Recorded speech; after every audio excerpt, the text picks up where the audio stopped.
Halo, selamat datang kembali di sesi pembahasan kita. Hari ini kita dalami lagi materi Anda ya, khususnya bab 11 dari The Personal MBA tentang menganalisis sistem.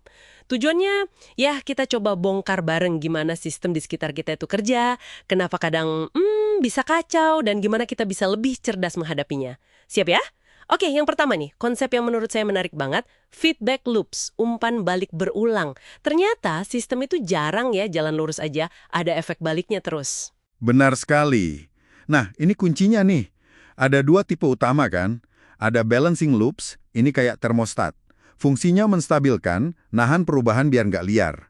Terus ada juga reinforcing loops. Nah, ini yang bisa bikin sesuatu membesar. Entah itu bagus kayak bunga deposito, atau jelek kayak perang harga yang makin panas. Paham bedanya ini penting banget buat tahu kenapa sistem itu cenderung stabil, atau malah ya gitu, lepas kendali. Nah, ngomongin sistem yang kompleks atau lepas kendali, kayak contohnya pesawat Challenger di buku itu. Ada istilah normal accidents. Jujur aja, dengernya agak ngeri ya, kecelakaan kok dibilang normal. Mm-mm. Ini ide yang lumayan penting dari bab ini. Gini, dalam sistem yang ruwet banget dan bagian-bagiannya saling terkait erat, kesalahan kecil itu bisa numpuk, berantai, terus bikin gagal total. Dan katanya, ini hampir nggak bisa dihindari, makanya disebut normal.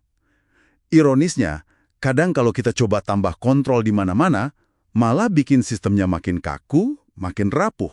Wah, jadi makin dikontrol, malah makin rentan. Itu kayaknya lawan dari intuisi kita ya. Terus kalau bukan kontrol penuh, pegangannya apa dong? Nah, disinilah resilience atau ketahanan jadi penting banget. Ingat perumpamaan kura-kura sama harimau. Harimau mungkin kelihatan optimal ya, pas kondisi ideal. Tapi pas ada gangguan, dia rentan. Kura-kura, dia punya cangkang. Mungkin lambat, tapi dia lebih siap hadapi guncangan yang nggak terduga. Jadi, daripada kita mati-matian cegah semua masalah, yang mungkin mustahil juga karena ada normal accidents tadi, fokusnya lebih ke gimana caranya kita bisa bertahan dan pulih pas masalah datang. Ini soal fleksibilitas, punya cadangan, gitu. Oke, masuk akal. Kita nggak bisa kontrol semua, tapi tetap perlu tahu apa yang terjadi kan. Disinilah pengukuran penting. Tapi sumbernya juga ngingetin, hati-hati jangan asal ukur. Atau malah kejebak sama yang namanya vanity metrics. Metrik yang cuma kelihatan bagus di luar. Tepat sekali, makanya fokus ke Key Performance Indicators, KPI. Itu metrik yang benar-benar nunjukin kesehatan inti sistemnya.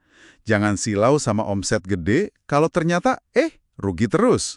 Kan ada kutipan bagus tuh, profit is sanity, turnover is vanity. Contoh lain yang bagus, ngukur produktivitas programmer dari berapa banyak baris kode yang dia tulis. Itu bisa salah kaprah banget. Seringnya, kode yang lebih pendek, lebih rapi, itu jauh lebih efisien, kan? Kualitas bukan cuma jumlah. Betul. Nah, kalau sistemnya gede banget, ngukur semuanya kan repot ya. Nggak praktis. Nah, itu gunanya sampling. Kayak tes darah aja. Kita ambil sampel kecil secara acak buat dapat gambaran cepat kondisi sistem secara keseluruhan. Ini efektif banget buat deteksi masalah dini. Asal, ya itu tadi, sampelnya benar-benar acak dan mewakili. Ngomongin soal usaha dan sumber daya dalam sistem, ada satu lagi nih, diminishing returns. Idenya kan nambahin sesuatu terus-menerus itu belum tentu hasilnya makin bagus ya. Persis, ada titik jenuhnya. Setelah lewat titik itu, nambah input lagi, misalnya, ya ampun, pasang iklan TV yang sama terus-terusan, itu hasilnya nggak sepadan lagi, malah bisa jadi rugi. Mengenali titik ini penting banget buat optimalisasi yang cerdas. Biar tahu kapan harus stop atau ganti cara, biar sumber daya nggak kebuang sia-sia. Oke, mengingat semua ini kompleksitas sistem, ada potensi normal accidents, ketidakpastian di mana-mana, gimana caranya kita bisa siap menghadapi masa depan yang, ya nggak pasti ini, agak bikin deg-degan juga ya. Sumbernya nawarin alat yang oke banget. Scenario planning, perencanaan skenario. Penting nih, ini bukan ngeramal masa depan ya, beda. Tapi ini proses yang disiplin buat ngebayangin berbagai kemungkinan di masa depan. Gimana kalau X terjadi? Gimana kalau tiba-tiba muncul Y? Terus, Anda pikirin responsnya buat tiap skenario itu. Ini cara proaktif buat bangun resilience tadi. Jadi lebih siap menari dengan berbagai kemungkinan. Nggak kaget atau kaku kalau kejadiannya beda dari harapan. Sip. Jadi, rangkumannya buat Anda nih. Sistem itu dinamis. Ada feedback loops.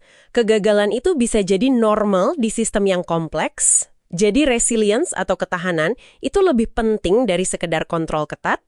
Ukur yang beneran penting, KPI, jangan cuma yang bikin kelihatan keren. Hati-hati sama titik diminishing returns, dan pakai scenario planning buat siap-siap hadapi yang nggak pasti. Ini semua alat bantu buat menganalisis dan berinteraksi sama sistem dengan lebih cerdas lah. Nah, ini kan membawa kita ke cara pikir yang sedikit beda ya. Menarik. Mungkin pertanyaan utamanya jadi bukan lagi, gimana caranya saya bisa ngontrol sistem ini sepenuhnya? Tapi lebih ke, gimana caranya saya bisa menari bareng sistem ini dengan lebih lincah, lebih adaptif. Coba deh Anda pikirin, satu sistem aja yang penting dalam hidup atau kerjaan Anda sekarang. Daripada pusing mikirin cara ngontrol tiap detail kecilnya, gimana kalau Anda fokus secara sadar, meningkatin ketahanan atau resilience Anda di dalam sistem itu? Pertanyaan reflektif yang bagus banget buat dibawa pulang nih. Oke, terima kasih banyak sudah menyimak pembahasan mendalam kita kali ini. Sampai ketemu lagi.